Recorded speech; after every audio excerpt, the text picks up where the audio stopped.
segment of the commemoration of the 150 years of the Civil War that occurred 150 years ago, beginning in 2011 of this year. And of course, Dr. Lovett, I think the last time we promised that we'd give you an opportunity to talk about the war itself. As I think you've indicated earlier, that many of our young people are not familiar with some of the great events that occurred in that war between 1861 and 1865. And so perhaps during this next 8 minutes, you could sort of highlight some of those events and tell why the war itself was significant. Well, the war really begins with the election of Abraham Lincoln in November of 1860. And December of 1860, when the Electoral College confirmed that Lincoln was the winner, South Carolina called for slave states to leave the Union. And South Carolina, Mississippi, and about 4 of the states had left the Union by February 1861. And they met at Montgomery, Alabama, and formed a separate country, the Confederate States of America, and elected Jefferson Davis president in last of February 1861. Tennessee joined that rebellion in May of 1861 and joined the Confederacy in June of 1861. And mostly after South Carolina attacked the federal fort, Fort Sumter, in April of 1861. And Lincoln called for volunteers on the 15th of April to put down the rebellion and keep the Union together. As the war went on, of course, the major issue that had been an issue since the Constitutional Convention of 1787, slavery, of course, came to the forefront. And by 1862, Lincoln and Congress were convinced that they had to deal with that issue to save the Union. So in 1862, they declared slavery abolished in Washington, D.C., the nation's capital. They had the power to do that. And then, secondly, they abolished slavery in any American territory, so no new states could come into the Union, and most of the territory of the United States was unsettled and were not organized into states. So they put a stop to that, and finally in summer of 1862, Lincoln decided and announced in September 22nd, 1862, that he was going to announce that all the slaves were free in any rebellious territory next January 1st, 1863. Okay. And on January 1st, 1863, the Emancipation Proclamation indeed was signed by President Lincoln at approximately 1:30 in the afternoon in the White House. That, of course, made the Confederates fight a little harder, but remember there were 15 slave states, and only, and 4 of those slave states did not join the rebellion, did not join the Confederacy. And so it was a contentious issue.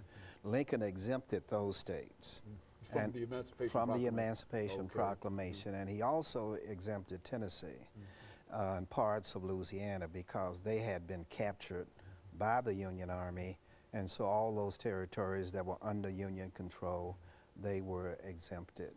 The only way we dealt with the rest of them was December the 18th, 1865.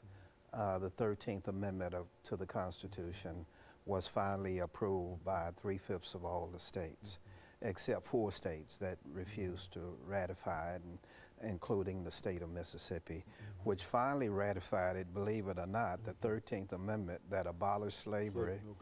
Mississippi finally ratified it in 1992.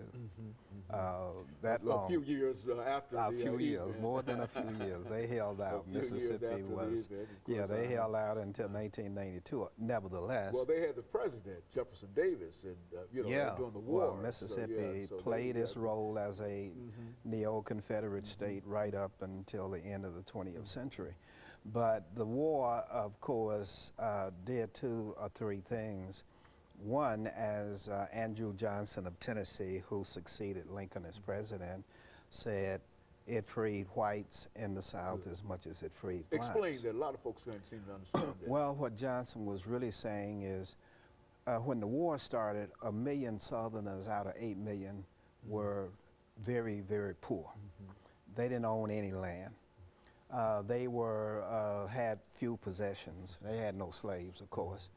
And so when the war ended, it forced a redistribution of the land in the South, whereas only 20% of the people in the South owned slaves. In Tennessee, for example, they owned 57% of the best land. So they were filthy rich. But many Southerners were poor. 80% of them were not slave owners. And so when the war ended, it was much an emancipation of poor whites in the South as it was of blacks. Number two, of course, it abolished slavery, as you know. And then number three, of course, it settled the question whether states could succeed. That question was settled by the Civil War. No, because by violence they were brought back into the Union, and so we don't question that too much today. Although in the present movement of some states talking about states' rights and you know, hush hush about they're going to succeed, interposition, and they're going to succeed from the Union. You know, just a lot of ignorant talk because the Civil War settled that question about whether the Union, once you're in it, you're in it. It's not like a marriage where you can get a divorce and come back in.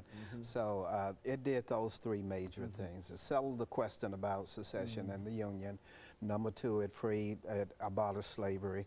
And then number three, it ordered a new biracial society in the South, whereas many whites too were liberated by the fact that slavery was abolished in the country. And so, Dr. Lovett, as we come up to this second commercial, we can really say that the Emancipation Proclamation, as you indicated, not only liberated Africans and eventually the 13th Amendment, not only, but it also liberated a large number of whites as well. That's correct. It was really a liberated movement throughout. But now, another thing that will happen in reference to this, when you talk about the commemoration, is to deal with those efforts on the part of some whites in the South to simply push Africans back into slavery and to deny some of the rights that they had received during the 13th, 14th, and 15th Amendment. Then we'll talk about the commemoration itself.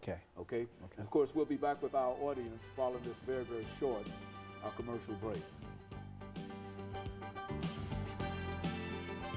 Final segment of the show for today.